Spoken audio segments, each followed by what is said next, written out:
Welcome back to Afternoon Live. Our next guest was a high school freshman and pitcher for his Jesuit baseball team when cancer turned his life upside down.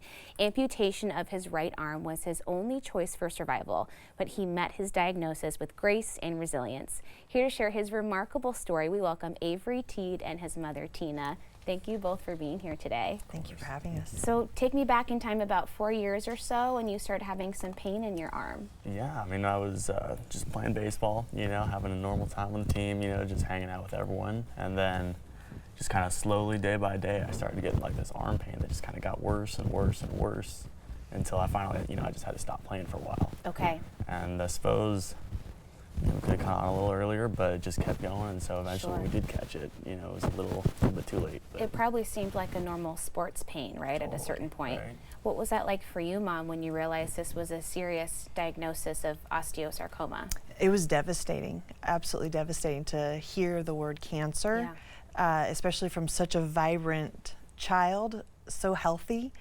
It was absolutely rocked our world. I will say that it quickly progressed, and it was obvious that we had to get serious about this. So not a lot of time to process. It's right into taking care of it. And you don't think about your life changing in an instant like that.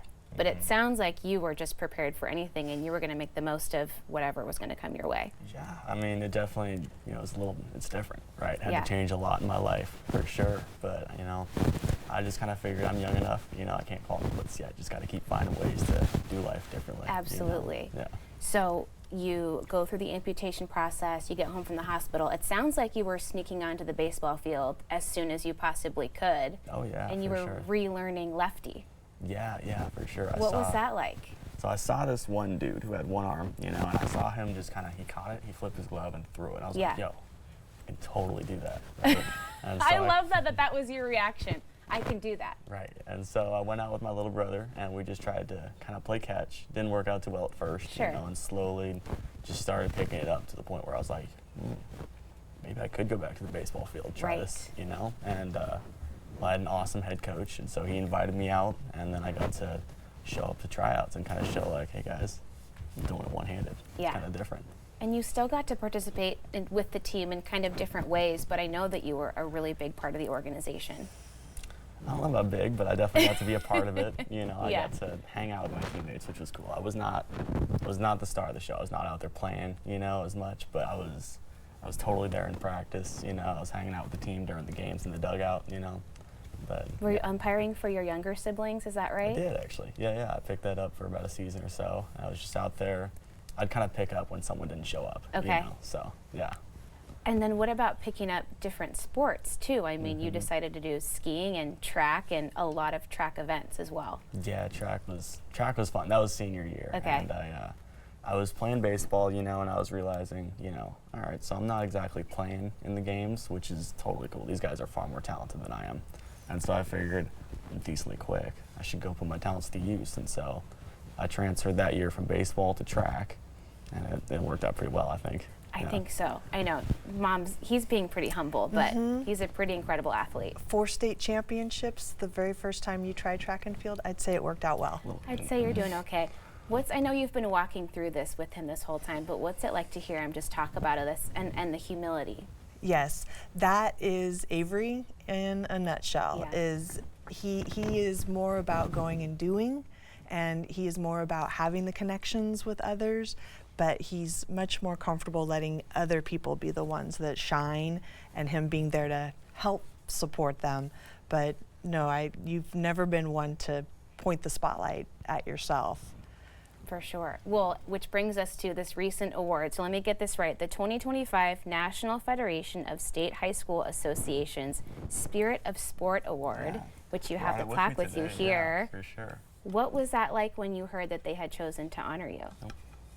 I thought it was incredible. To be honest, I didn't even think I was eligible for the award, and then I got an email, and I was like, that's crazy. They actually thought of me for that award, and I still haven't fully processed it, but that's pretty cool. And it goes even beyond the state of Oregon, right? It's a whole region, so apparently, there was a lot of people to consider. Yeah, there's a couple states involved, yeah.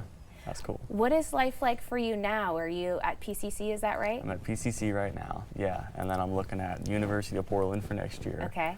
But my life right now has just been kind of skiing a whole ton, every opportunity I get. And That's then, awesome.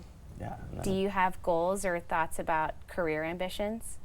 Career ambitions, very open to everything right now. You're still young. It's okay. You don't have to have all the answers yet. For sure. What was it like for you when you heard about the news of this award coming your way? Well, so it was twofold. One, I'm completely not surprised that you and all that you embody are the spirit of the athletics award winner, because that is true to you. But then at the same time, to your point about how this is such a regional opportunity, it was very overwhelming to think of the competition that must have been so amazing, and you rose to the top. That was, a very, very proud moment. What about sharing your story? Have you been able to connect with other young people or families who are facing a diagnosis like this? I imagine that your story is quite inspiring to them. Yeah, I've actually met quite a few people with either the exact same situation or very similar. And I always think it's very cool to see them, when they go out and they thrive and they just do better than they were before, you know, or even just being there to kind of, just be with them, right? Tell them it's all right. It's Exactly, better, and you can do anything. I think we've got a great photo that we can show of you actually water skiing as well. I mean, what can't this guy do? It's a little bit ridiculous. It is ridiculous. And the things that you can do with all that could be put in front of you, and nope, I'm just going to set that aside and I'm going to do it. And you not only do it, but you do it really well. For those of us that, it could be frustrating with my own lack of ability to see. I hear that for sure.